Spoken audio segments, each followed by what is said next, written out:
Good afternoon.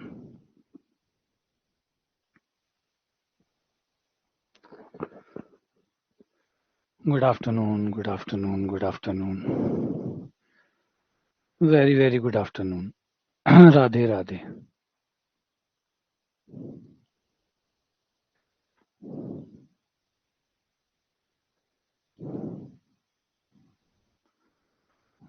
Good afternoon. Very good afternoon.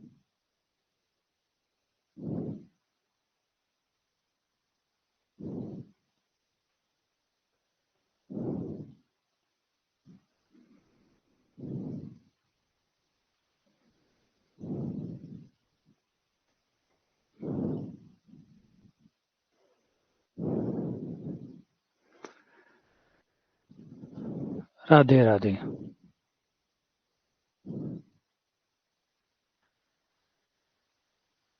Radhe Radhe. Radhe Radhe.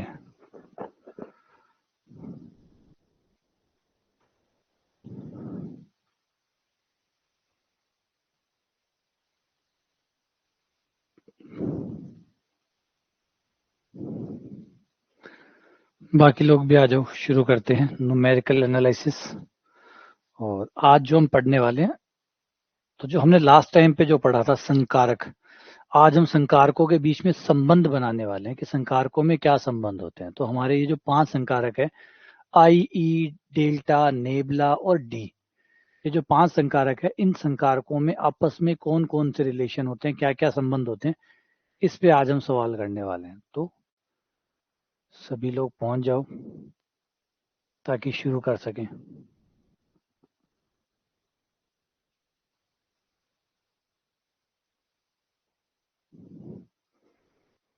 चलो शुरू करते हैं फिर। जो पहुंच गए वो ठीक है, जो ना पहुंचे वो रिकॉर्डिंग देख लेंगे। तो हमने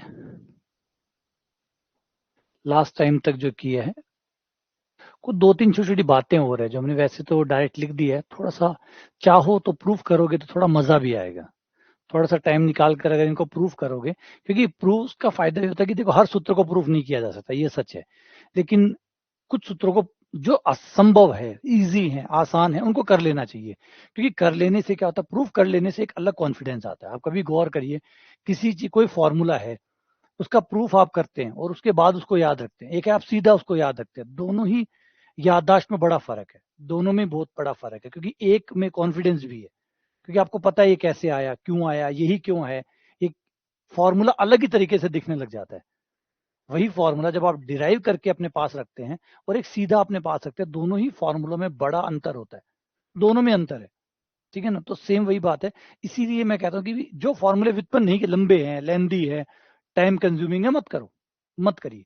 लेकिन कुछ इजी है, कुछ आसान है कि हाँ ठीक है, 2 लाइन का प्रूफ था या 3 लाइन का प्रूफ था, करा जा सकता था यार, कर लेते। तो ऐसी चीजें जरूर कर लेनी चाहिए। ऐसी चीज, क्योंकि बहुत सारे प्रूफ हमारे ऐसे हैं जो ज्यादा लंबे चौड़े नहीं होते, 2-2 लाइनों के, 3-3 लाइनों के प्रूफ होते हैं। तो उन्हें जरूर करना चाहिए, क्योंकि देखिए जब तक आपको कॉन्फिडेंस नहीं आएगा, कॉन्फिडेंस कभी भी रट्टा से नहीं आता, रटने से कॉन्फिडेंस कभी नहीं आता, ये एक सच बात है। आप कितने भी याद रख लीजिए, कितना कितना भी आप याद रख लीजिए, वो कॉन्फिडेंस नहीं देते, क्योंकि वो टुकड़ों में होता है, वो टुकड़ों में होता है। जबकि व्युत्पत्ति फिर फॉर्मूला लगातार होता है, और हमें लगातार चीजें याद रहती है। लगातार चीजें जो होती है ना, वो हमें ज्यादा याद रहती है। अगर हमें कोई ये बताया जाए इसका ये बेटा था, या इसका ये बेटी थी, इसका ये भाई था, इसका बाप था, वो कम याद रहेगा। लेकिन अगर एक कहानी में डाल के सब कुछ डाल दिया जाए, एक कहानी में डाल दिया जाए, तो हमें याद रहेगा। क्यों? क्योंकि वो लगातार है, वो लगातार है। तो कोई चीज हमें लगातार होती है वो ज्यादा याद रहती है, बजाय टुकड़ों में। टुकड़ों में जो होती है वो याद नहीं रहती, लगातार जो होती है वो ज्यादा याद रहती है। तो इसलिए अगर संभव हो, अगर संभव हो, तो छोटे मोटे प्रूफ करते रहा करो, जिससे मैथ्स भी अच्छी हो जाएगी, समझ भी अच्छी हो जाएगी, कॉन्फिडेंस भी आ जाएगा, है ना। जैसे बीसी को एग्जाम्पल ले लो, इसको आप बहुत आराम से प्रूफ कर सकते हैं। एफ एक्स और जी एक्स दोनों को मिला के मैंने एच एक्स नाम दे दिया, इसका प्रूफ करता हूं मैं।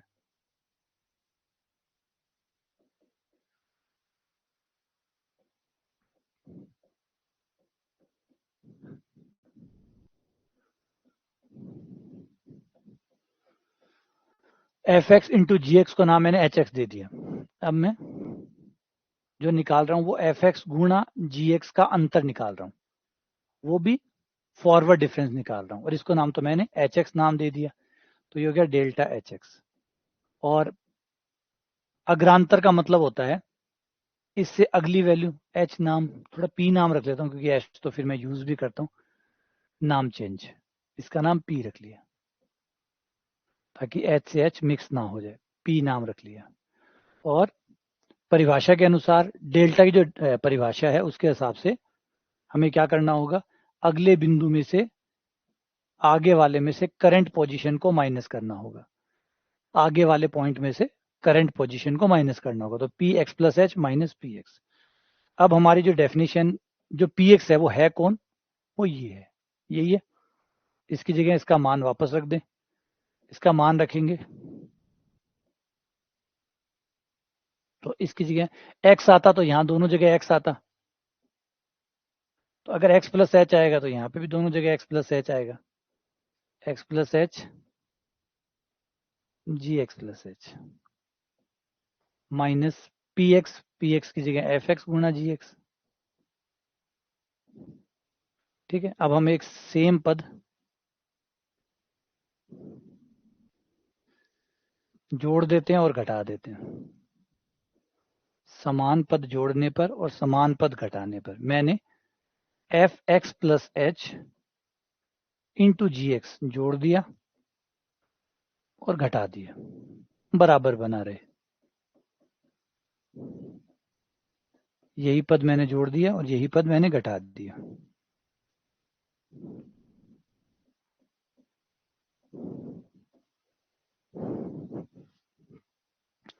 अब पहले दो पदों में से कॉमन निकाल लो, पहले दो पदों में से F X plus H common आ गया,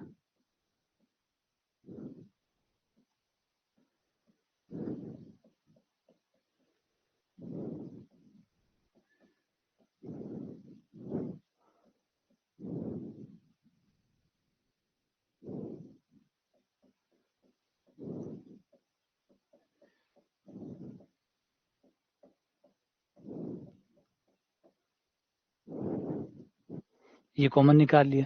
अब इसे देखो तो G X plus H minus G X है, मतलब डेल्टा जी एक्स बन गया,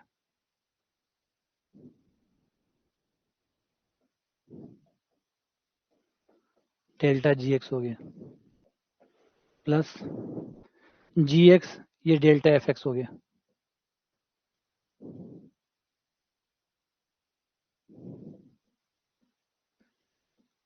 ये बन गया कितना, दो लाइन तीन लाइनों में हो गए। तो यही है कि व्युत्पन्न कर लिया करो, छोटे छोटे एटलीस्ट व्युत्पन्न कर लेने चाहिए, बहुत बढ़िया रहता है, याददाश्त के लिए बहुत बढ़िया रहता है ना। इससे दिमाग पे कम जोर आता है, व्युत्पत्ति के बाद में याद करने में कम जोर आता है, बजाय सीधा सूखा, है ना, सूखा एकदम, सूखा याद करना बड़ा दिक्कतदायक होता है, दुखदायी होता है। तो छोटे छोटे व्युत्पत्ति हल्के फुल्के है, ज्यादा बड़े हैं नहीं ये, आराम से आप दो तो तीन तीन लाइनों में इनकी व्युत्पत्ति कर सकते हो।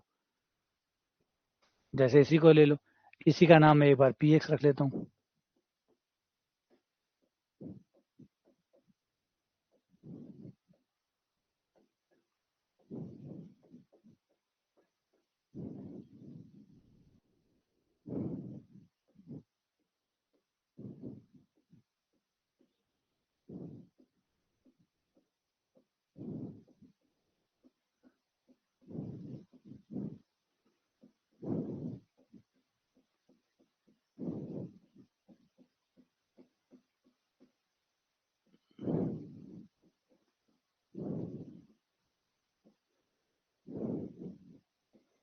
मान रख दो,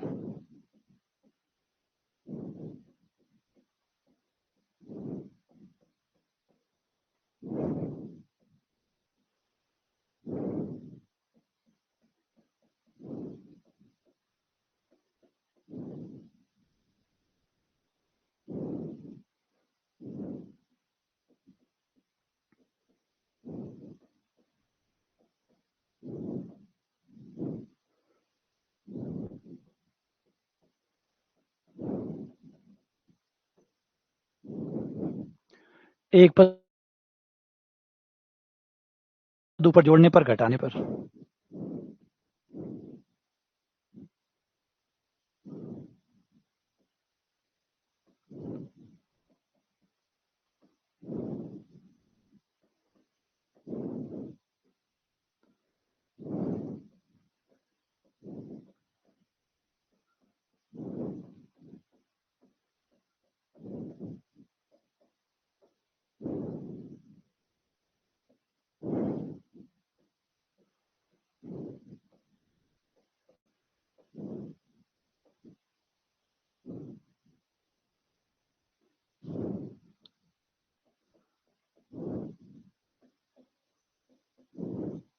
कॉमन निकाल लो, जी एक्स कॉमन, इसमें आप माइनस एफ एक्स कॉमन निकाल लो।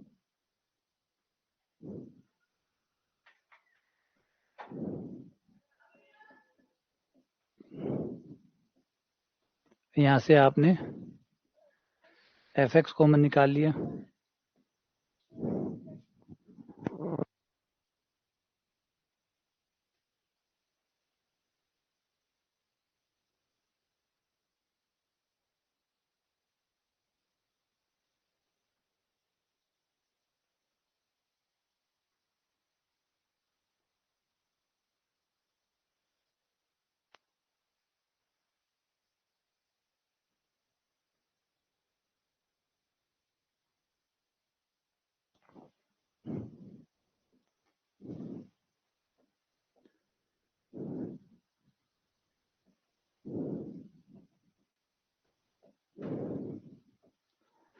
ये बन गया।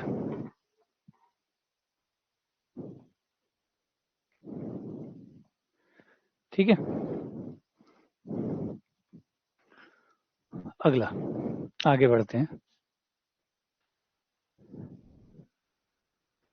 कुछ महत्वपूर्ण परिणाम ले लेते हैं पहले, छोटे छोटे से हैं, और फिर संकारकों में संबंध करते हैं। छोटे छोटे 2-3 बारीक बारीक सी बातें हैं, उनको करके फिर संकारकों में संबंध ले लेते हैं।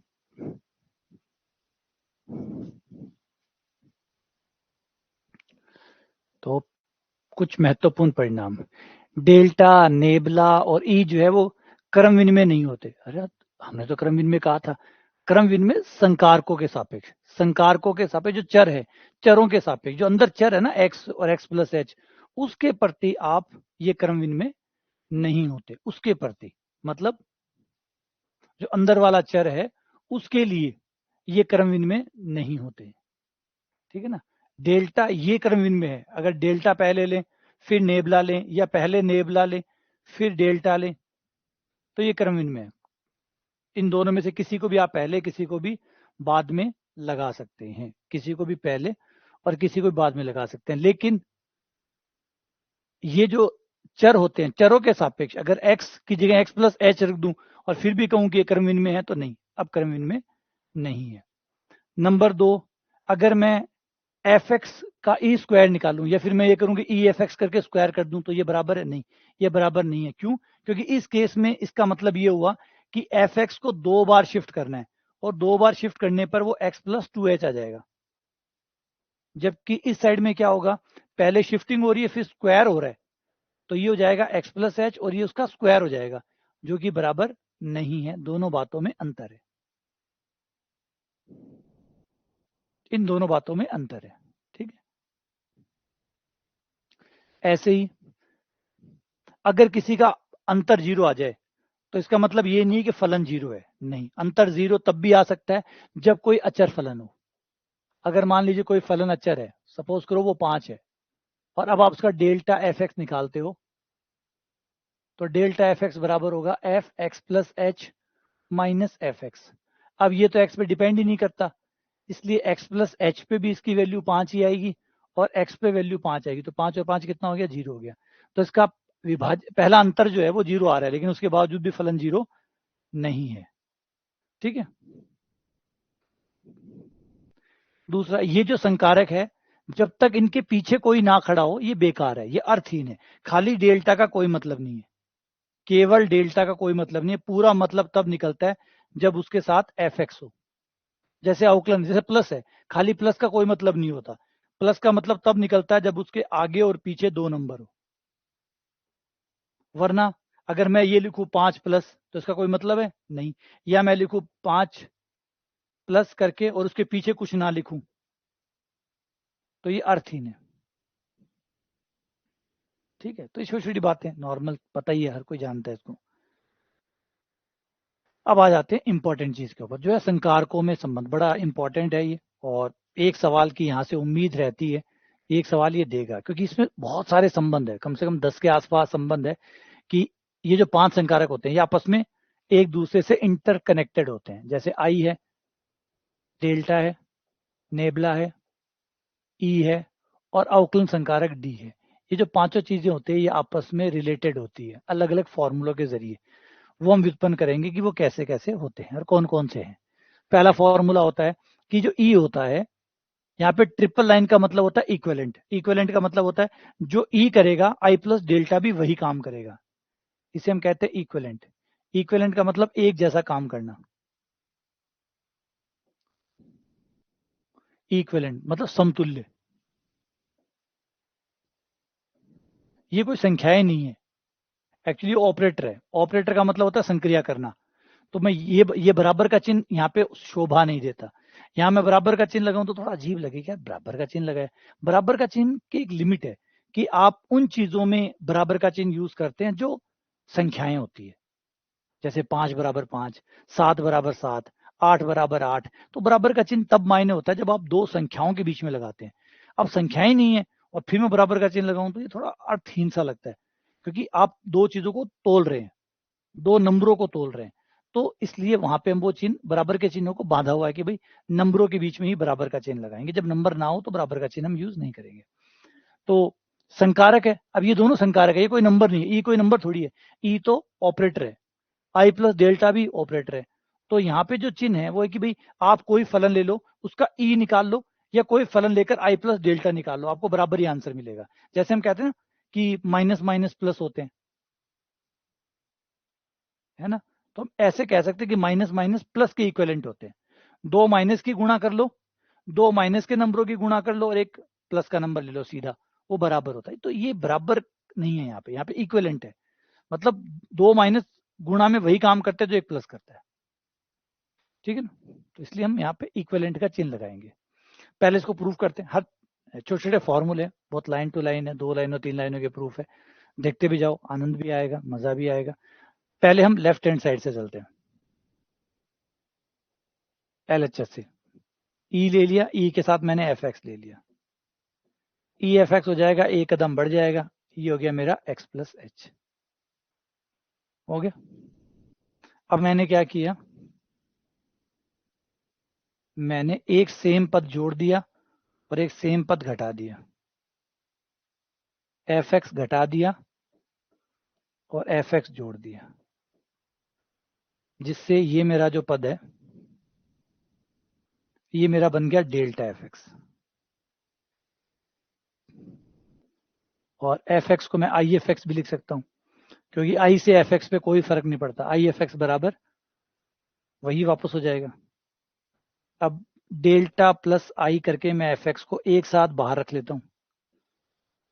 अब दोनों स्टेटमेंट को अगर दोनों साइड से आप देखो तो ये कह रहा है कि एफ एक्स का आप ई निकाल लो, या फिर फलन का डेल्टा प्लस आई निकाल लो, ये दोनों बराबर है। यानी एफ एक्स के ऊपर ये दोनों संकारक सेम काम कर रहे हैं। ये देखो दोनों साइड ही एफ एक्स है, ऐसा नहीं कि कोई अलग अलग है, दोनों साइड ही एफ एक्स है। इस साइड मैंने एफ एक्स का ई निकाला, इस साइड मैंने एफ एक्स का आई प्लस डेल्टा निकाला। तो ई पे भी वही मान आ रहा है जो आई प्लस डेल्टा पे आ रहा है या डेल्टा प्लस आई पे आ रहा है। इसलिए मैं कह सकता हूं कि ये ई संकारक है, ये बराबर है डेल्टा प्लस आई। ई बराबर डेल्टा प्लस आई, ठीक है। तो ये आ गया रिलेशन। अब इसको चाहो तो कई रूपों में बना सकते हो, आई को इधर ले आओ तो आप कह सकते हैं कि ई माइनस आई बराबर डेल्टा, ठीक है, ये हो जाएगा। या फिर ई माइनस डेल्टा बराबर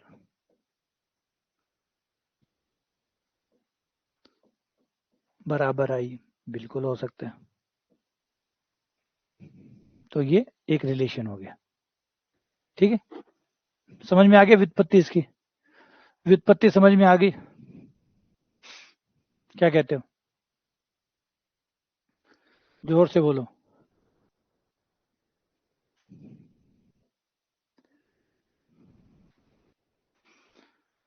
चलो आगे, ई डेल्टा बराबर डेल्टा ई, ई डेल्टा बराबर डेल्टा ई,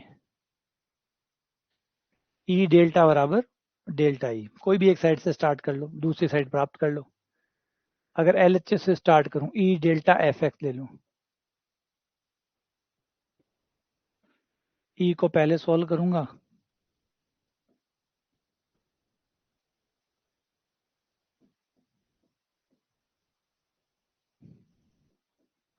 ये हो गया एफ एक्स प्लस एच,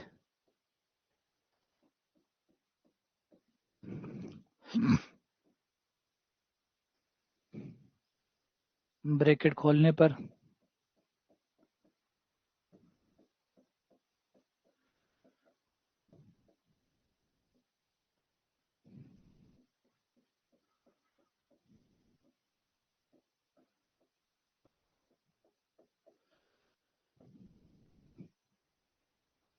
ये आ गया। इसको मैं लिख सकता हूं delta F X plus H, है ना? सही है। इसका नाम क्या होगा? Delta F X plus H, क्योंकि ये देखो ये एफ एक्स प्लस एच है, उससे अगले वाले में से इसको घटाया गया है, तो ये delta F X plus H हो गया। इसको मैं लिख सकता हूं एफ एक्स प्लस एच को लिख सकता हूं ई एफ एक्स, ये ई एफ एक्स हो गया। तो मैंने क्या प्रूव कर दिया? ई डेल्टा बराबर है, मैंने प्रूव कर दिया कि ई डेल्टा एफ एक्स निकालूं तो वह बराबर आता है डेल्टा ई एफ एक्स। इसका मतलब ई डेल्टा बराबर है डेल्टा ई।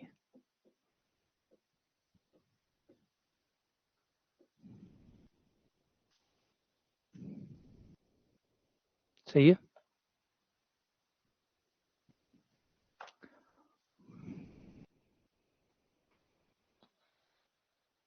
ठीक है, बढ़े आगे।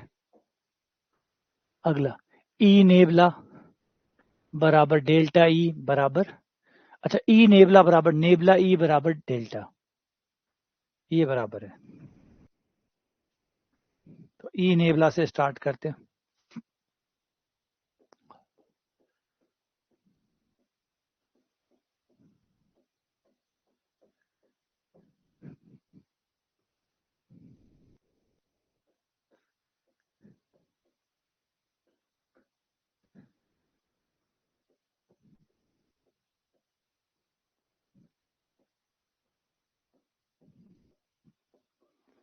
ये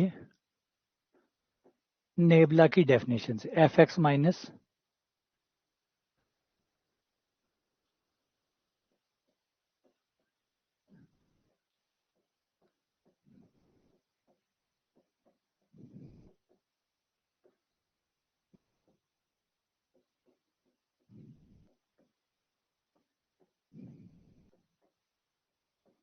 ठीक है, और ये बन गया हमारा डेल्टा एफ एक्स बन गया। तो इससे हमारा आ जाता है ई नेबला बराबर डेल्टा। और अगर इसको आगे चलने देते हैं यहाँ पर, तो हम इसको ये भी कर सकते हैं nebula F X plus H, और ये हो जाएगा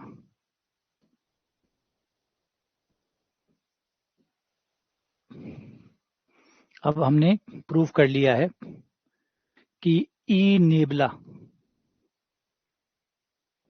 एफ एक्स बराबर है डेल्टा एफ एक्स बराबर है नेबला ई एफ एक्स सब में लगा हुआ है। इसका मतलब ई नेबला बराबर है डेल्टा बराबर है नेबला ई।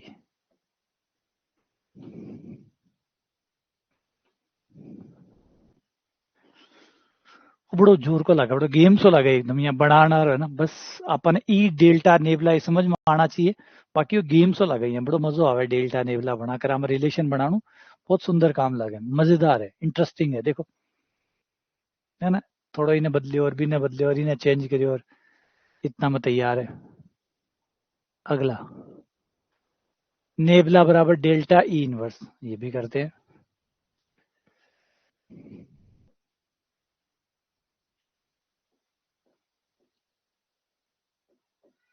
नेबला एफएक्स,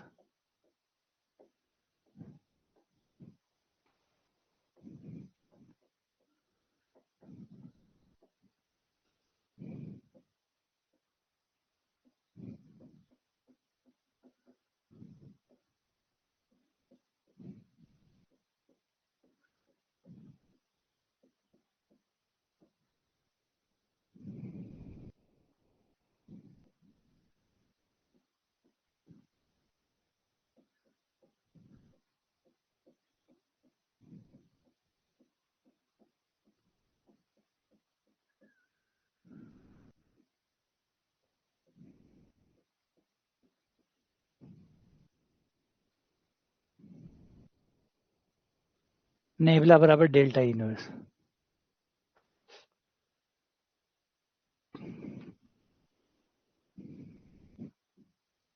बस ये डेल्टा नेबला थोड़ा सीख लो।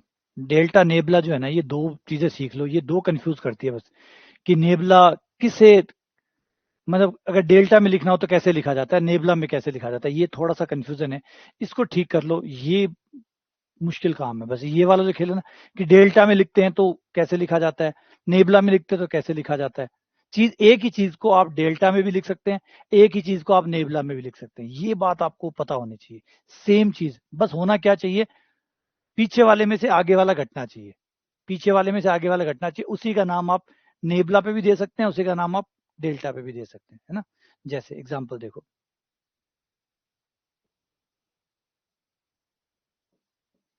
जैसे इसे देखो, अब इसे देखो, अब इसमें क्या है, एक्स माइनस एच पीछे होगा, एक्स माइनस एच से आगे कौन होगा, एक्स होगा। तो ये लगातार है, पीछे वाला आगे वाला, बस ऐसे होना चाहिए। ये क्रम होना जरूरी है, ये क्रम होना जरूरी है, और लगातार होना जरूरी है। अब ऐसे नहीं कि एक्स माइनस एच है तो एक्स प्लस एच चल जाएगा, नहीं, एक्स माइनस एच के बाद में एच एक्स आना चाहिए। तो पीछे वाला पद, आगे वाला पद, और आगे वाले में से पीछे वाला घटा हुआ आना चाहिए, बस। अब इसी का नाम आप दो तरीके से दे सकते हैं। इसी का नाम डेल्टा पे भी दिया जा सकता है, जब डेल्टा पे देते हैं तो पीछे वाले के हिसाब से नाम आता है। इसी का नाम जब आप डेल्टा में देते हैं तो पीछे वाले के हिसाब से नाम आता है। इसका नाम हो गया डेल्टा एक्स माइनस एच। इसी का नाम जब आप नेबला में देते हैं तो नाम आगे वाले के हिसाब से आता है। ये है कहानी। एक ही चीज के नाम दो तरीके से दिए जाते हैं, बस शर्त एक है कि ये दोनों क्रम में हो, लगातार हो, क्रम ना टूटे, लगातार होनी चाहिए बस। लगातार हो, ये आपको पता होना चाहिए, लगातार है ना, लगातार हो ये बस।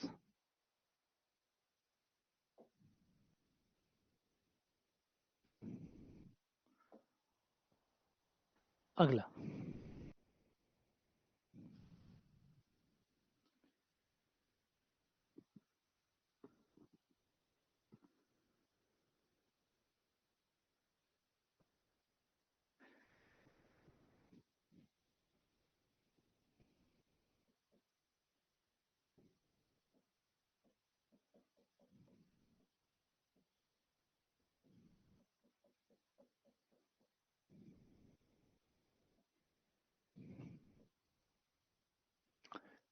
करके देखोगे, ट्राई करोगे इसको, इसको ट्राई करोगे, एक ट्राई करके देख लो, एक खुद से करके देख लो, एक मौका दे के देखो।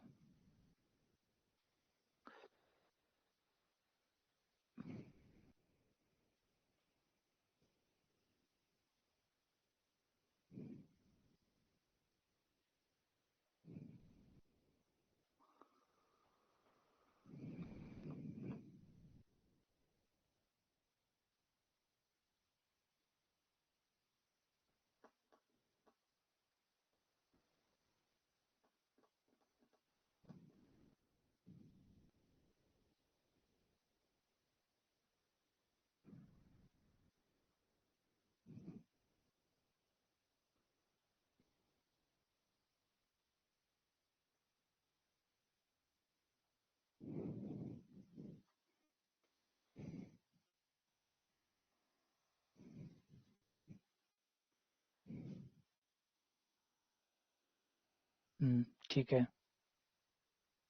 करके देखो, करोगे तभी पता लगेगा ना।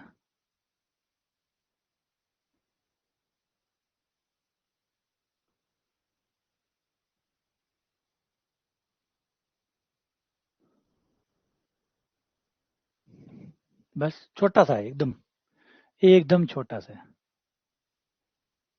Nebula F x.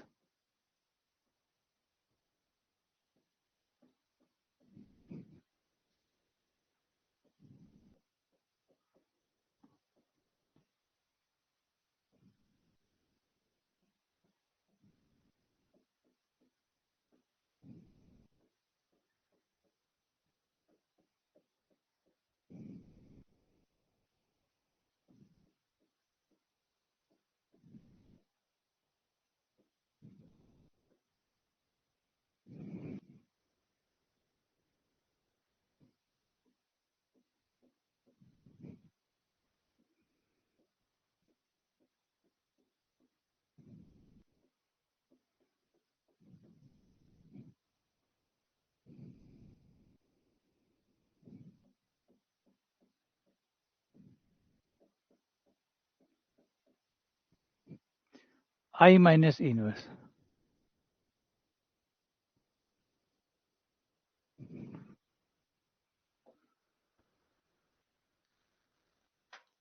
इसे ट्राई करके देखो, डेल्टा माइनस नेबला बराबर डेल्टा नेबला।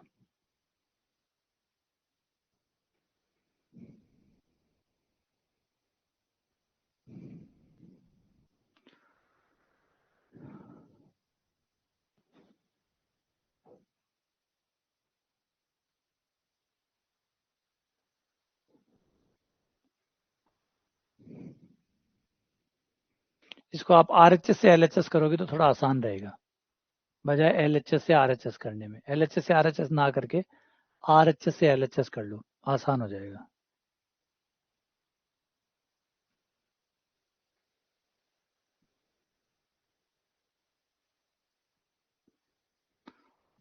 मैं तो किया तो दोनों साइड से जा सकता है, बस आसान की बात है। इधर से करोगे तो आसान हो जाएगा, उधर से करोगे तो थोड़ा लंबा हो जाएगा, फर्क नहीं है।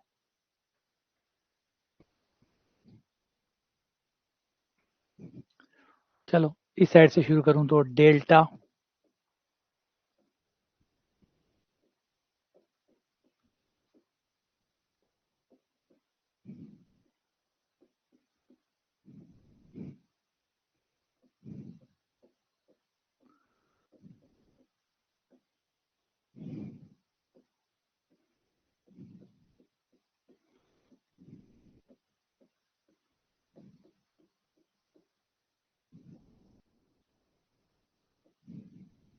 ये तो गया डेल्टा एफ एक्स।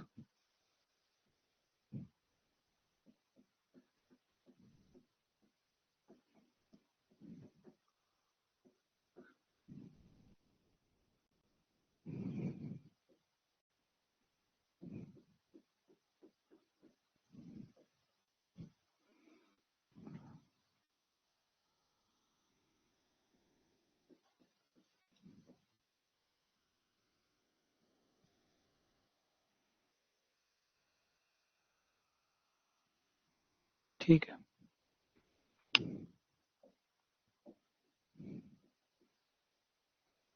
इसका नाम डेल्टा एफ एक्स, इसका नाम हो जाएगा delta F X minus H. इन्हें डेल्टा में, दोनों को डेल्टा, ये तो डेल्टा में था ही, पहले वाला तो डेल्टा में था ही, और दूसरे वाले को भी मैंने नेबला की बजाय, ये नेबला था, इसको चेंज कर दिया डेल्टा में।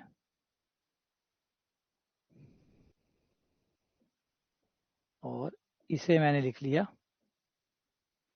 ई इनवर्स एफ एक्स। ठीक है, कॉमन ले लो, डेल्टा कॉमन आ गया, आई माइनस ई इनवर्स और एफ एक्स। डेल्टा आगे से ले लिया, एफ एक्स पीछे से ले लिया। आई माइनस ई इनवर्स अभी जस्ट हमने किया है, आई माइनस ई इनवर्स नेबला के बराबर होता है, तो ये नेबला बन गया।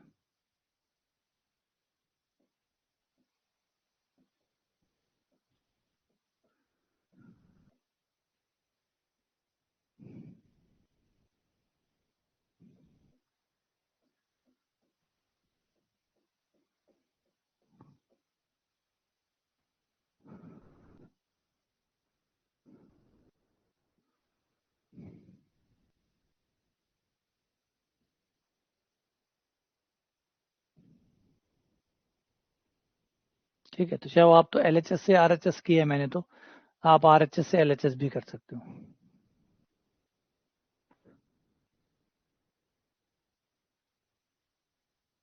अगला I plus delta I minus nabla बराबर I होगा।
ये ध्यान से देखो तो आप उसमें तो कुछ ज्यादा है ही नहीं, ये तो फॉर्मूला है।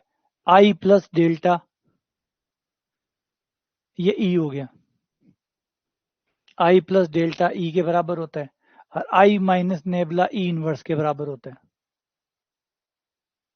E और E इनवर्स मिलाकर E की पावर 0 हो गए, और 0 पावर यानी I हो गया। चाहो तो व्युत्पन्न भी कर सकते हो, चाहो तो सिंपल कर सकते हो, क्योंकि ये फॉर्मूले हैं कि I प्लस डेल्टा बराबर होता है E, और I माइनस नेबला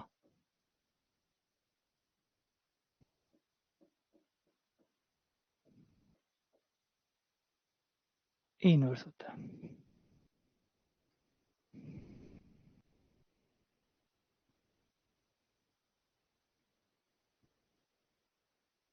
ठीक है, वैसे चाहो तो वैसे FX से भी कर सकते हो, FX से करना चाहो तो FX से कर सकते हो। पहले इसको सॉल्व कर लो, इसको सॉल्व करने के बाद जो है फिर इसके साथ सॉल्व कर लो, तो वापस आपका वही आ जाएगा जो शुरुआत में था, चाहो तो। नहीं तो ऐसे सीधा हो रहा है तो डायरेक्ट कर लो। हाँ, बंटनता का नियम लगा के भी कर सकते हो उसको, बंटनता के नियम से भी कर सकते हो, उससे भी हो जाएगा, आपकी मर्जी है। अगर बंटनता लगाएं, क्योंकि हमें पता है इनमें बंटनता होती है, हमें पता है इनमें बंटनता होती है। अगर मैं ब्रैकेट खोलूंगा तो ये आई आई आएगा, प्लस आई माइनस माइनस आई नेबला, फिर डेल्टा आई डेल्टा नेबला, ये मैंने बंटनता लगाई है। बाय डिस्ट्रीब्यूशन आई आई आई होता है, आई नेबला नेबला होता है, डेल्टा आई आइडेंटिटी ऑपरेटर है, तो किसी को परेशान नहीं करेगा, है ना, वो किसी को परेशान नहीं करेगा। और यहाँ से कॉमन लेने पर ये हो जाएगा डेल नेबला प्लस डेल्टा, और पीछे अभी हम प्रूफ करके आए हैं कि इसका मान डेल्टा नेबला होता है।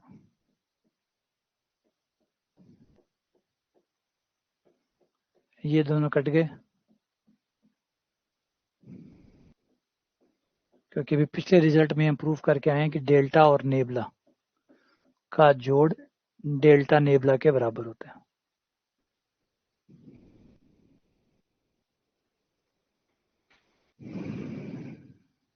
अच्छा, ये प्लस, ठीक है।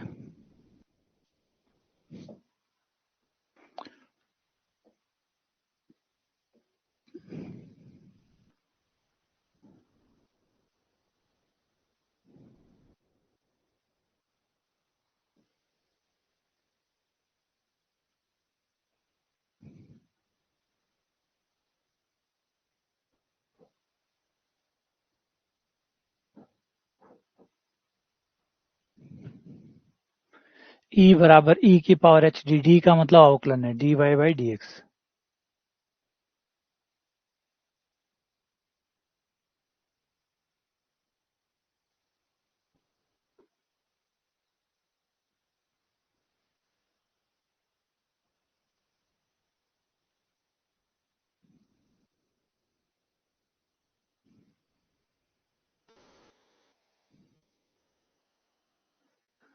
इसको व्युत्पन्न करने के लिए थोड़ा सा एक्स्ट्रा चीज करनी पड़ेगी।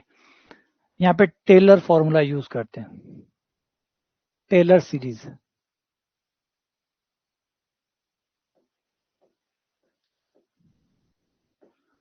टेलर सीरीज कहती है कि एफ एक्स प्लस एच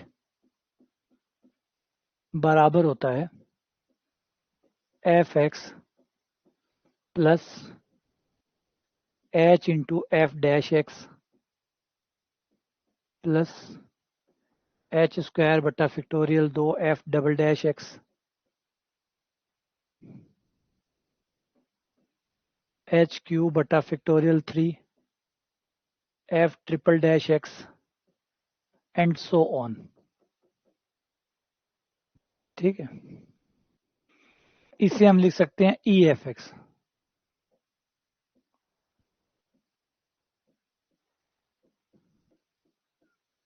इसे हम लिख सकते हैं I F X plus H, इसे लिख सकते हैं डी एफ एक्स, क्योंकि एक बार अवकलन है ना, तो इसको D F x H square बटा फैक्टोरियल 2, ये दो बार अवकलन है तो इसको लिख सकते हैं D square F X plus H cube बटा फैक्टोरियल 3, ये 3 बार है तो इसको लिख सकते हैं D cube F X and so on.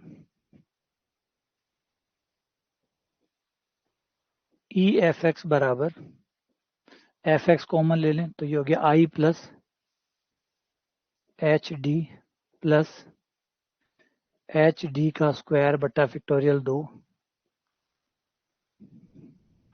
Plus H D की क्यूब बटा फैक्टोरियल 3 और एफ एक्स। अब गौर करें तो ये दोनों बराबर हुए, ये एफ एक्स का ई निकालो चाहे एफ एक्स का ये निकालो बराबर है, तो संकारकों की तुलना करने पर संकारकों की तुलना से जो हमें मिला ई बराबर हो गया I plus H D plus H D का स्क्वायर बटा फैक्टोरियल 2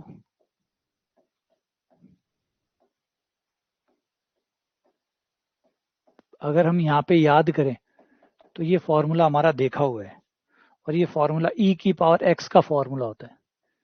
ई की पावर एक्स का विस्तार यही होता है 1 प्लस एक्स स्क्वायर बटा फैक्टोरियल 2 एक्स क्यूब बटा फैक्टोरियल 3 एंड सो ऑन। तो यहाँ पे एक्स की जगह एच डी है बस, तो ये हो गया ई बराबर ई की पावर एच डी।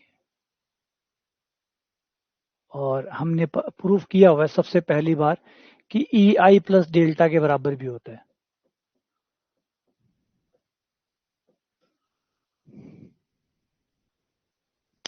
दोनों, है ना, कितना सुंदर रिलेशन बनाया ना, कैसे चीजें आपस में इंटरकनेक्ट हो जाती है। यही चीज जो मैथमेटिशियंस होते हैं उनको ये चीज बहुत अच्छी लगती है, यही वो चीज है जो उन्होंने जन्म जन्मांतर तक वो गणित के अंदर फंसे रहते हैं और गणित के अंदर लगे रहते हैं।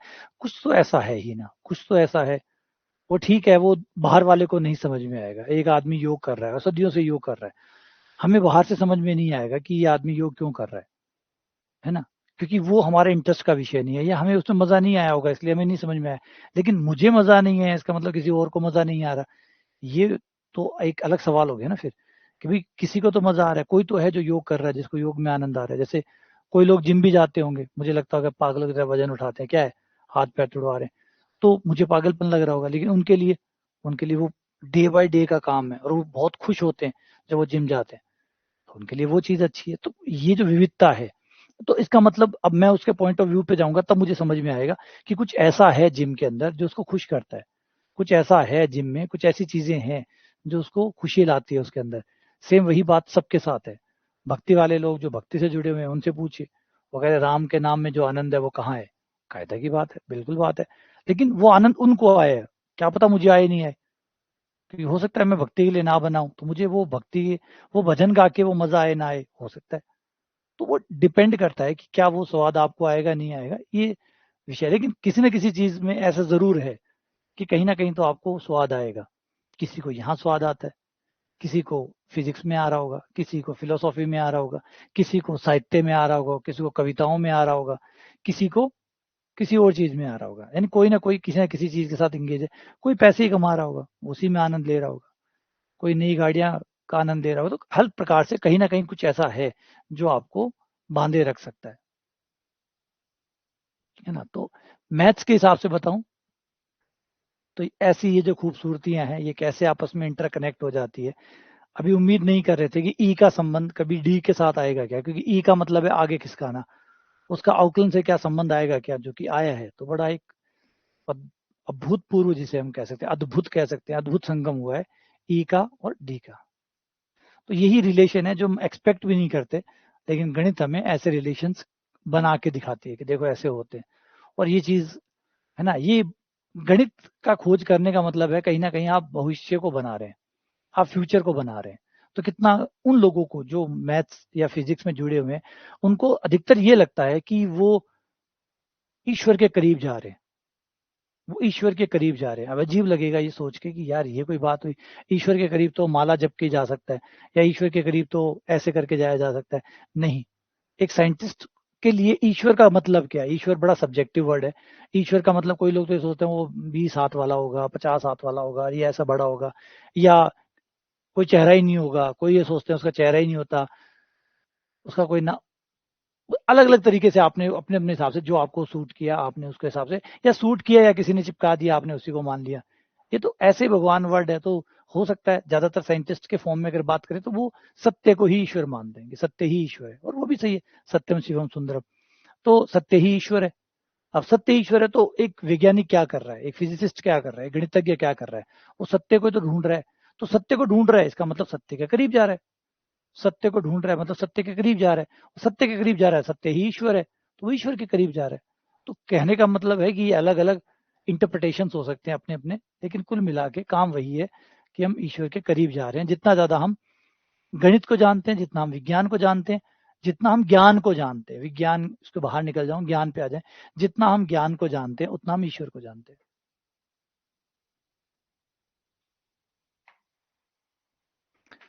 आगे आ जाते हैं बड़ी इंपॉर्टेंट के ऊपर, जो है अंतरकलन की मूल पर में, बहुत सुंदर, बहुत महत्वपूर्ण, बहुत जरूरी। क्यों जरूरी है इसके ऊपर थोड़ी देर बाद चर्चा करेंगे, पहले बात कर लेते हैं कि ये है क्या। मूल प्रमेय का मतलब होता है फंडामेंटल थ्योरम। फंडामेंटल थ्योरम होती है कि कई गणित की शाखाएं ऐसी है जो एक प्रमेय, एक खास प्रमेय है जो उसका नींव का पत्थर है।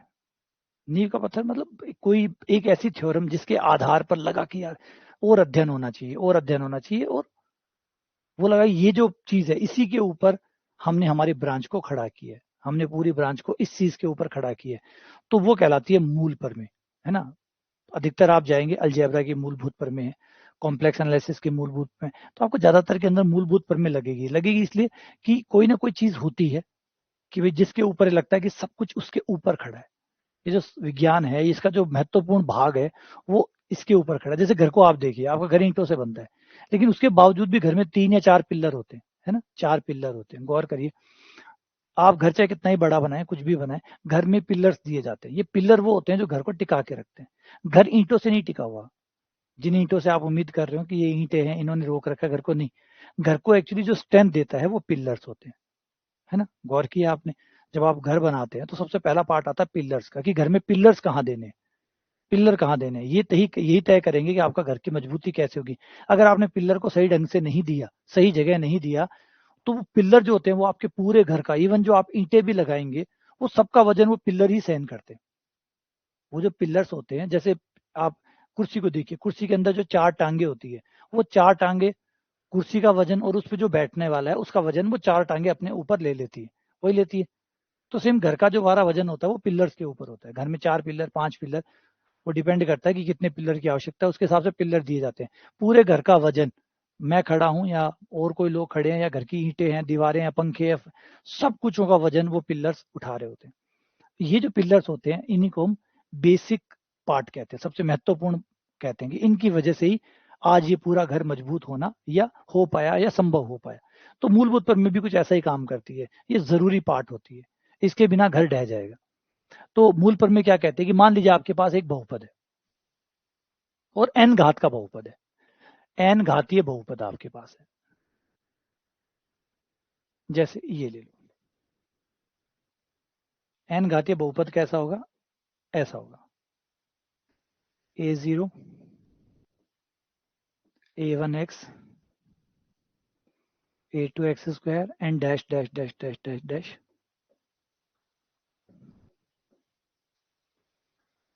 x की पावर n। ये आपका n घात का कोई बहुपद हो गया। अब परमे कहती है अगर कोई n घात का बहुपद है, अगर उसकी घात n है, बहुपद में जो सबसे बड़ी पावर होती है उसी को उस घात का बहुपद माना जाता है। तो 3 घात का बहुपद होने का मतलब है उसमें सबसे बड़ी पावर 3 घात होगी।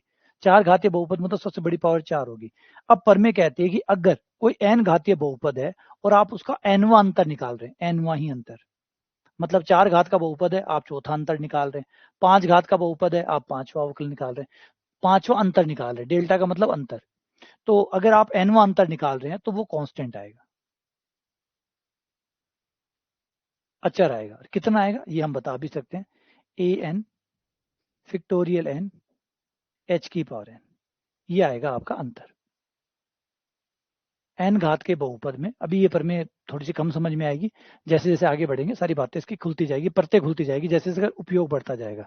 अभी तो लग रहा होगा कि यार ये तो नॉर्मल बात है, ये तो सभी जानते हैं, लेकिन अभी, है ना, चीजों का तब समझ में आता है जब वो डेप्थ पकड़ना शुरू करती है, जब वो चीजों के अंदर आना शुरू होती है, फिर अरे यार ये तो कमाल की बात है ना, कमाल की बात है।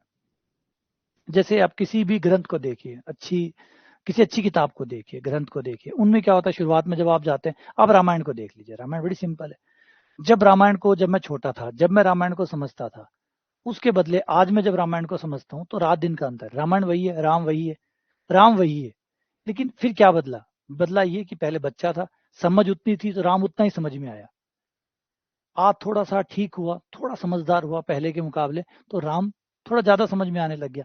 राम वही है, लेकिन दिक्कत मेरी है, मैं उतना जितना समझदार था उतना मुझे राम समझ में आता गया। जितना बड़ा होता जाऊंगा राम और उतना समझ में आता जाएगा, जितना समझदार होता जाऊंगा राम उतना समझ में आता जाएगा। राम ना तो कम हुए ना ज्यादा है, राम ना कम हुए हैं ना ज्यादा हुए हैं, मेरी समझ जैसे जैसे बढ़ी, राम का आकार बढ़ता चला गया, समझ बढ़ती चली गई।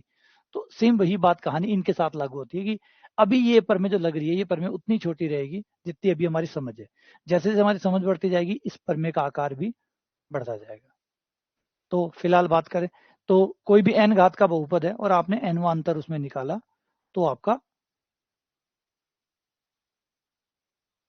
अचर आ जाएगा, मतलब आप x से मुक्त हो जाओगे, x गायब हो जाएगा, ये अचर पद में आ जाएगा, x गायब हो जाएगा। लेकिन अगर आपने इसके बादवा कोई अंतर निकाला, इसके बाद n+1वां अंतर निकाला, क्योंकि अब ये कांस्टेंट हो चुका है, और कांस्टेंट का अंतर कुछ नहीं होता, क्योंकि कांस्टेंट बदलते ही नहीं है, बदलते ही नहीं है तो उनका अंतर 0 हो जाएगा। अब तो अचर हो गया, nवां अंतर अचर हो गया, अचर हो गया मतलब मान लो 5, 10, 15, 20 कुछ भी आ गया। अब अगला अंतर निकालोगे तो अभी बदलेगा ही नहीं, ये तो उतना ही रहना है, उतना ही रहना है, तो अंतर कितना आ जाएगा, 0 आ जाएगा, क्योंकि वो कांस्टेंट हो चुका है। और कांस्टेंट होने का मतलब अब वो बदलना बंद हो गया, और बदलना बंद हो गया तो इस बार जो भी मान है अगली बार भी वही मान होगा, दोनों को घटाओगे 0 आ जाएगा, सेम रहेगा, 0 आ जाएगा। तो इसका मतलब हुआ कि कोई भी अगर n घात का बहुपद है, n घात का बहुपद है तो उसका nवां अंतर उसका लास्ट अंतर होगा, उसके बाद का अंतर जो भी निकालोगे वो सब 0 आएंगे। अच्छा, इससे पहले वाले अंतर, इससे पहले वाले n से पहले वाले सारे अंतरों के अंदर x आ सकता है, x के पद आ सकते हैं, लेकिन n घात के बहुपद के लिए nवां अंतर अचर होगा। वो nवां अंतर अगर आपने निकाल लिया तो वो एक कांस्टेंट टर्म आ जाएगा, अचर पद आ जाएगा, और उसके बाद वह कोई भी अवकलन अंतर निकालोगे तो वो 0 आ जाएगा। इसे अंतरकलन की मूल प्रमेय कहते हैं, fundamental theorem of finite calculus.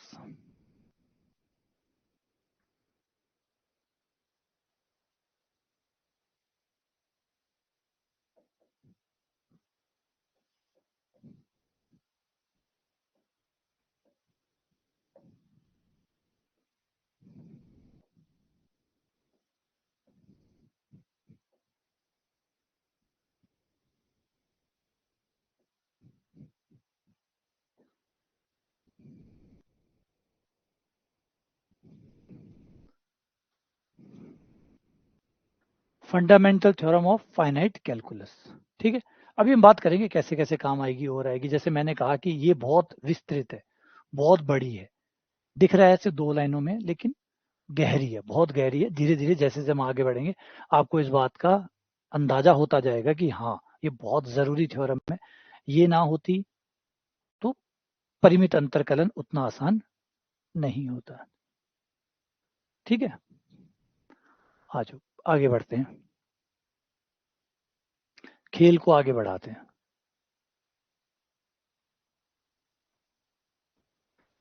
अब है न्यूटन का एनवांतर। न्यूटन का एनवांतर, न्यूटन ने कहा किसी भी फलन का आपको एनवांतर निकालना है तो एक फॉर्मूला है, उससे डायरेक्ट आप एनवांतर निकाल सकते हैं। एक तो होता है आप बारी बारी से अंतर पे अंतर, अंतर पे अंतर, अंतर पे अंतर निकालते जाओ। मतलब कोई फलन लिया, कोई फलन लिया, उसका पहला अंतर निकाला, फिर पहला अंतर निकाल लिया, जो आया उसका फिर दूसरा अंतर निकाला, फिर जो आया उसका तीसरा अंतर निकाला, फिर जो आया उसका चौथा अंतर निकाला, और बैक टू बैक आप अंतर निकालते चले गए। जितने अंतर आपको चाहिए थे क्रमबद्ध रूप से निकालते चले गए। ये बड़ा लेंथी प्रोसेस हो गया, ये बहुत लंबा प्रोसेस हो गया, क्योंकि पहले एक निकाला, फिर दोबारा दूसरा अंतर निकाला, फिर तीसरा निकाला, फिर चौथा निकाला, एक एक करते जाएंगे तो बहुत लंबा प्रोसेस हो जाएगा। लेकिन न्यूटन ने कहा कि नहीं नहीं, चिंता मत करो, मैं आपको फॉर्मूला देता हूँ, वो लगाइए, आपका एनवा अंतर आ जाएगा। कैसे करना है इसमें? इसमें ये है कि आपका एन, किसी भी फंक्शन एफ एक्स ले लेता हूं मैं, एफ एक्स का एनवा अंतर निकालना है तो आपको ये करना होगा, F A plus N H X plus N H minus N C one F A plus N minus one H plus N C two, और एक एक कदम पीछे चलते जाओ, बस एक एक कदम पीछे चलते जाओ जब तक पहला कदम ना आ जाए, एकदम शुरुआत में ना आ जाओ, तब तक पीछे चलते रहो। F X plus N H, ये मैं ए और एक्स दोनों ही लिख रहा हूं,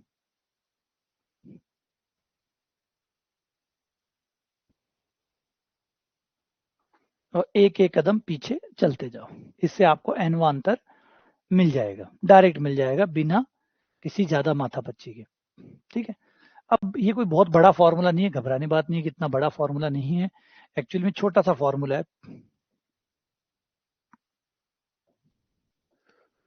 अभी हमने प्रूफ किया है कि जो डेल्टा होता है वो ई माइनस आई होता है, तो डेल्टा की जगह ई माइनस आई लिख दिया। ठीक है, डेल्टा की जगह मैंने ई माइनस आई लिख दिया, डेल्टा के स्थान पे ई माइनस आई लिख दिया। अब मैं इसको द्विपद प्रमेय से खोल लूं, ई की power N, N C one, E की power N minus one, N C two, E की power N minus two, and dash dash dash F X. अब मैं ब्रैकेट खोलूंगा तो ये आ जाएगा ई की power N F X minus N C one, E की power N minus one F X, और एन सी टू, e की power n minus 2fx and so on. ये fx को e की पावर n जो है ये शिफ्ट कर देगा n कदम आगे, तो ये हो गया f x plus N H minus N C one, ये हमारा हो गया f, ये n माइनस वन कदम आगे शिफ्ट कर देगा और ऐसे ही डैश डैश डैश करते जाए।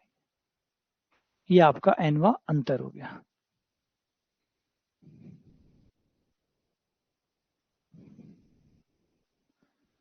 और ये डैश डैश करके पूरा लास्ट तक आपका खुल जाएगा।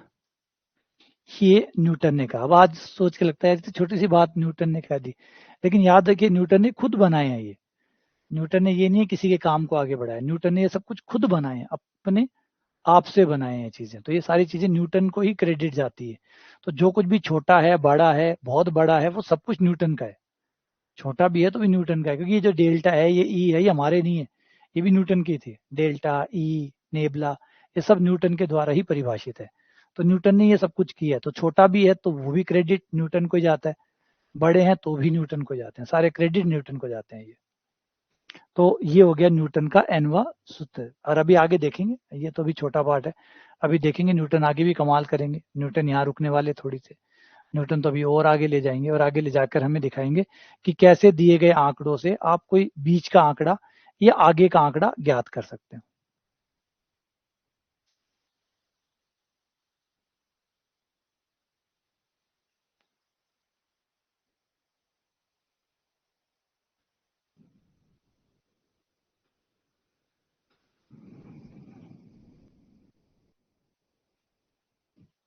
आगे न्यूटन गेगोरी।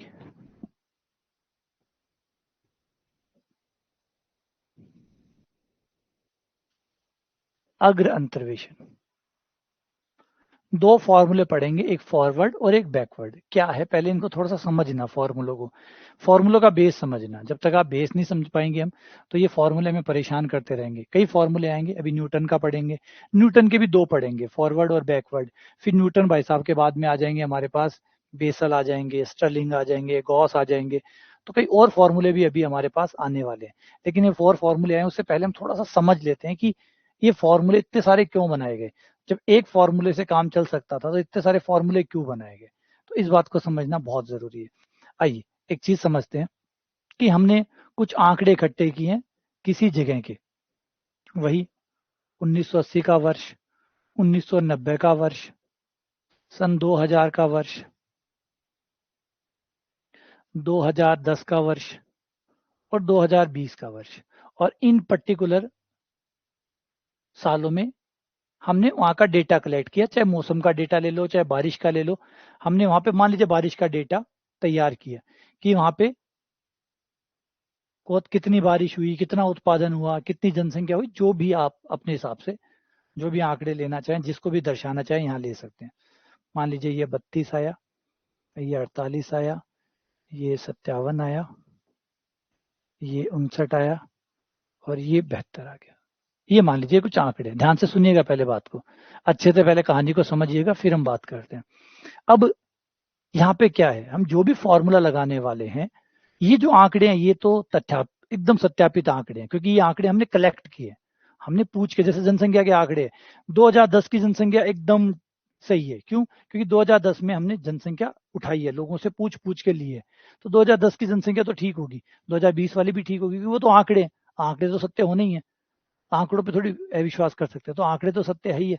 अब इस बीच के आंकड़े गायब है, जैसे 1981 में क्या था यहाँ पे नहीं पता, 82, 83, 84, 85, ये बीच वाले आंकड़े गायब है। अब इन आंकड़ों को हम गणित की सहायता से निकालना चाहते हैं। हम उम्मीद करते हैं कि गणित जो है वो इस संबंध को समझेगी कि ये संबंध क्या है, और इस संबंध को समझ के बताएगी, गैस करेगी और लॉजिकली गैस करेगी कि 1981 में क्या था, 82 में क्या था, 83 में क्या था, 92 में क्या था, 95 में क्या था, 98 में क्या था, 2002 में क्या था, 2008 में क्या था, 2010 में क्या था, 12 में क्या था, बीच के आंकड़ों के बारे में गैस करेगी। अब यहाँ पर एक चीज गौर करने वाली बात है, अगर यदि मैं आपसे पूछूं 1982 में इस शहर की जनसंख्या क्या थी, मान लीजिए ये जनसंख्या है, सरलता की भाषा में जनसंख्या लेते हैं, ज्यादा आसानी से समझ में भी आ जाएगी। ये जनसंख्या है, ठीक है। अगर मैं पूछूं 1982 की जनसंख्या क्या है, तो आप बताएंगे कितनी, इस शहर की जनसंख्या 1982 में कितनी रही होगी? ये गैस करो, चलो कोई फॉर्मूला नहीं, सिर्फ गैस पूछ रहा हूँ। 1982 में इसकी जनसंख्या क्या रही होगी? 3 सवाल डालता हूँ। 1982 में एक लमसम उत्तर देना है आपको, एग्जैक्ट आंसर की उम्मीद नहीं कर रहा हूँ, सिर्फ एक गैस मार रहा हूँ, जस्ट ए गैस। और जो भी आप गैस मारे उसको थोड़ा समझिएगा भी कि आपने ये गैस क्यों मारा। अगर मैं पूछूं 1982 की जनसंख्या यहाँ पे क्या रही होगी इस शहर में, जिस शहर के आंकड़े अभी हमारे सामने है, इस आंकड़ों में 1982 में क्या जनसंख्या रही होगी, 2002 में क्या रही होगी, और 2018 में क्या रही होगी? आपको कोई फॉर्मूला नहीं पता, आपको कोई सूत्र नहीं पता, फिर भी आपको इसको देखकर एक गैस लगाना है। क्या लगता है? 1982 की बात करते हैं, 1982 में क्या रहा होगा? 1982 में क्या रहा होगा? और सन 2002 में क्या रहा होगा? और 2018 में क्या रहा होगा? एक चीज गौर की आपने, क्या किया? आप जो भी गैस मार रहे हैं, मुझे नहीं पता आप क्या नंबर डाल रहे हैं, लेकिन एक चीज गौर की, जब आप 1982 की जनसंख्या के बारे में बताने गए तो आपने पता लगाया कि 1980 में 32 थी। तो ऑब्वियसली बात है, जब 1980 में 32 थी तो 2-1 साल और बढ़ गई होगी। अब थोड़ा सा बढ़ने को समझना है कि कैसे बढ़ रही है, ये 2 साल का अंदाजा लगाना है। 1980 तक तो आपको फिक्स ही मिल गई 32, 1980 तक को तो 32 आपको मिल ही गई, क्योंकि ये तो आंकड़ा है आपके पास, 32 मिल गई। अब आपने क्या किया, आगे आपने अंदाजा लगाया कि ये जो 2 साल है इनमें क्या रफ्तार चल रही है जनसंख्या की, इसको पकड़ते हैं। तो 32, 48, 57, फिर इनको समझना शुरू किया कि बढ़ने का रफ्तार क्या है, ये तरीका क्या है, ताकि मैं 2 सालों का गैस मार सकूं। समझ में आया? यही चीज आपने 2002 के केस में भी की। 2002 के केस में आपने 2000 को बेस बनाया, 57 तो ये उठा लो 2000 तक की, बचे हुए 2 साल का अंदाजा लगा लेंगे, बचे हुए 2 साल का अंदाजा लगा लेंगे। क्योंकि अंदाजा जितना छोटा होगा उतना ज्यादा सही, क्योंकि अंदाजा कितना भी हो फाइनली होता तो अनुमान ही है ना, अनुमान होता तो अनुमान ही है, तो जितना छोटा अनुमान लगाएंगे उतने ज्यादा हमारी मामला सही होने के चांसेस बढ़ जाएंगे। अब 1980 को आधार बनाओगे तो सिर्फ आपको 2 ही साल का गैस मारना होगा, अंदाजा सिर्फ 2 साल का होगा। लेकिन अगर सोचो सन 2002 के लिए, 2002 के लिए अगर मैं 1980 को बेस बनाऊं तो मामला बहुत बिगड़ जाएगा, क्योंकि फिर मुझे कितने साल का गैस मारना होगा, 22 सालों का अंदाजा लगाना होगा, और 22 साल ज्यादा बड़े हो जाएंगे। बजाय अगर मैं सन 2000 को अपना आधार बनाता हूं तो मुझे सिर्फ 2 ही साल का अनुमान लगाना होगा, सिर्फ 2 साल। और अनुमान जितना छोटा हो उतना सही होता है, अनुमान जितनी छोटी रेंज पे लगाया जाए उतना सही होता है। 2018 के लिए अगर मैं 2020 को आधार बनाऊं तो ज्यादा बेस्ट है, क्योंकि 2020 तक बेहतर है। तो 2 साल कम है, तो 2 साल कम है तो मैं थोड़ा देख के आंकड़ों का 2 साल का अंदाजा इन आंकड़ों से लगा लूंगा। देखिए आंकड़ों से लगा तो अनुमान ही रहा हूं ना, लगा तो अनुमान ही रहा हूं, ठीक है। मेरे अनुमान के जो सूत्र हैं मेरे, वो थोड़े मुझे और अच्छे आंसर देने की कोशिश करेंगे, प्रयास करेंगे, मैं नए सूत्र बनाऊंगा, ज्यादा तार्किक सूत्र बनाऊंगा, लेकिन फिर भी है तो अनुमान, अनुमान है तो अनुमान जितना छोटा हो उतना सही है। तो यहाँ पे हमें देखने को मिला कि जो आप निकाल रहे हैं वो कौन से आंकड़े के ज्यादा नजदीक है, उसके आधार पर आप उसके लिए बेस बनाइए। बेस का मतलब जो आंकड़ा जिसके नजदीक है उसको आधार बनाइए। 1982 के लिए 1980 आधार सही है, 2002 के लिए 2000 आधार सही है, 2018 के लिए 2020 सही है। तो इस तरीके से हम इसे 3 भागों में बांट सकते हैं। एक तो वो जब आधार शुरुआत वाले को बनाया जाए, आगे वाले को, फॉरवर्ड, जब पीछे वाले को आधार बनाया जाए, और जब बीच वालों को आधार बनाया जाए। बीच वालों को आधार बनाने के लिए हमें फॉर्मूले और चाहिए होंगे। किनारों को आधार बनाने के लिए हमारे पास न्यूटन के दिए गए 2 फॉर्मूले हैं। न्यूटन के 2 फॉर्मूले, दोनों ही फॉर्मूलों की रिस्ट्रिक्शन ये है कि दोनों ही फॉर्मूले सिर्फ ज्यादा अच्छे, ज्यादा सटीक आंसर तब दे पाते हैं जब आप बेस आगे वाले या पीछे वाले को, एकदम आगे वाले और एकदम पीछे वाले को बेस बनाते हैं तो बेस्ट आंसर वो देते हैं, वो ज्यादा बेस्ट आंसर देते हैं, ज्यादा परफेक्ट आंसर देते हैं। लेकिन बीच वालों को न्यूटन के फॉर्मूलों में बेस हमेशा आगे वाला या पीछे वाला रहता है। अब इस वजह से आप 2002 की जनसंख्या भी पूछोगे तो भी न्यूटन 1980 को ही बेस बनाता है, और 1980 को बेस बनाता है मतलब 22 साल का गैस मारता है। 22 साल का गैस, अब समझ रहे हो, बहुत बड़ा गैस है भाई, बहुत ज्यादा गैस है। ये दिक्कत है न्यूटन के फॉर्मूले में। तो इस न्यूटन के इन फॉर्मूले की दिक्कत को दूर किया आगे गॉस ने। फिर गॉस भाई साहब आए, गॉस ने कहा कि क्यों यार किनारों को बेस बनाएंगे, जब बीच का कोई आंकड़ा पूछा यार किनारों को बेस बना रहे हो तो फिर दिक्कत तो आनी है, गलतियां ज्यादा होनी है, त्रुटियां ज्यादा होनी है। तो न्यूटन को रिप्लेस किया हमारे गॉस साहब ने। फिर आगे ये जो बीच वाले को जब बेस बनाते हैं इसको केंद्रीय अंतर्वेशन या सेंट्रल इंटरपोलेशन कहते हैं। केंद्रीय अंतर्वेशन, सेंट्रल इंटरपोलेशन, जो अभी हम आगे पढ़ेंगे, अभी नहीं पढ़ेंगे, जिसको हम आगे पढ़ेंगे। और यहाँ पे हम 3 फॉर्मूले पढ़ेंगे, 3 लोगों ने इस पे काम किया। एक था गॉस, दूसरे थे स्टर्लिंग और तीसरे थे बेसल। इन 3 लोगों ने अपना अपना फॉर्मूला दिया और क्या किया इन लोगों ने वो हम अगली क्लास में अध्ययन करेंगे। अभी फिलहाल एक बार केंद्रीय अंतर्वेशन को अभी छेड़ेंगे नहीं, अभी नहीं छेड़ेंगे, बाद में छेड़ेंगे। अभी तो न्यूटन के साथ ही खुश रहेंगे, है ना। लेकिन न्यूटन वाले में क्या गलती है मैंने बता ही दिया कि जितना छोटा गैस होगा उतना ज्यादा परफेक्ट आंसर आएगा, जितना बड़ा गैस मारेंगे उतना गलत मारेंगे। सही बात है, ऑब्वियसली बात है, ये तो आप भी जानते हैं कि भाई अगर जब अनुमान ही लगाने तो जितनी छोटी रेंज पे अनुमान लगाएंगे उतना सही होगा, जितना बड़ी रेंज पे अनुमान लगाएंगे उतना गलत होगा।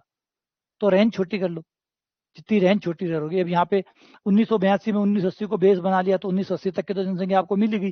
सिर्फ 2 साल का अंदाजा आपको करना है, तो 2 साल का, एक 22 साल का अंदाजा कर रहे हो, 22 साल में तो बहुत फर्क आ जाता होगा, है ना। मैं पूछूं कि भाई ये जो शहर है, ये शहर 2 साल बाद कहाँ होगा, और एक पूछूं 22 साल बाद कहाँ होगा। कल्पना करो 22 साल वाले में गैस मारना कितना मुश्किल होगा, 2 साल वाले में थोड़ा आसान होगा, थोड़ा प्रैक्टिकल भी होगा, ज्यादा सही भी होंगे आप। अगर 2024 के 2026 पूछूं तो, या 2025 पूछूं तो आप काफी हद तक सही हो भी जाएंगे। लेकिन अगर मैं पूछूं कि 2024 चल रहा है और बताओ 2040 में कैसा होगा, भारत कैसा होगा, तो हो सकता है आप पूरे तरीके से गलत हो, क्योंकि आपने बहुत लंबा गैस मारा है। ठीक है, तो चलो उम्मीद करता हूँ कि थ्योरी बात समझ में आ गई होगी कि गैस की भी लिमिटेशन होती है। जितना छोटे रेंज पे गैस लगेगा उतना ज्यादा सही लगेगा, जितनी बड़ी पे लगेगा उतना गलत जाने के चांसेस रहते हैं। और इस बात को समझा अलग अलग ने, न्यूटन ने बनाया। देखिए न्यूटन के हिसाब से सही थे यार, एक आदमी जिंदगी में उतना कितना कुछ करता, एक आदमी अपनी जिंदगी में और ज्यादा बड़ा कितना काम कर सकता था। तो उसने अपना काम किया और परफेक्टली किया और बहुत कुछ किया। अब आने वाली पीढ़ियां भी तो कुछ ना कुछ करेंगी, सारा वही कर जाते तो पीढ़ियां क्या करती, है ना। जितना छोटा गैस लगेंगे उतना ज्यादा परफेक्ट रहता है। ठीक है, चलो कल न्यूटन के फॉर्मूले के बाद में बात करेंगे, कैसे यूज करते हैं उसके बारे में बात करेंगे, और फिर सवाल शुरू कर देंगे, एमसीक्यू शुरू कर देंगे। फिर आगे थ्योरी पढ़ते जाएंगे, एमसीक्यू करते जाएंगे, क्योंकि खाली थ्योरी बिना सवालों के साथ नहीं बैठेगी, है ना। तो सवाल कर लेते हैं, फिर थ्योरी, सवाल थ्योरी, सवाल थ्योरी, ऐसे चलने देते हैं ताकि थ्योरी सवालों के साथ जुड़ती जाए और ज्यादा सही होती जाए। चलो मिलते हैं आप लोगों से कल सुबह। धन्यवाद।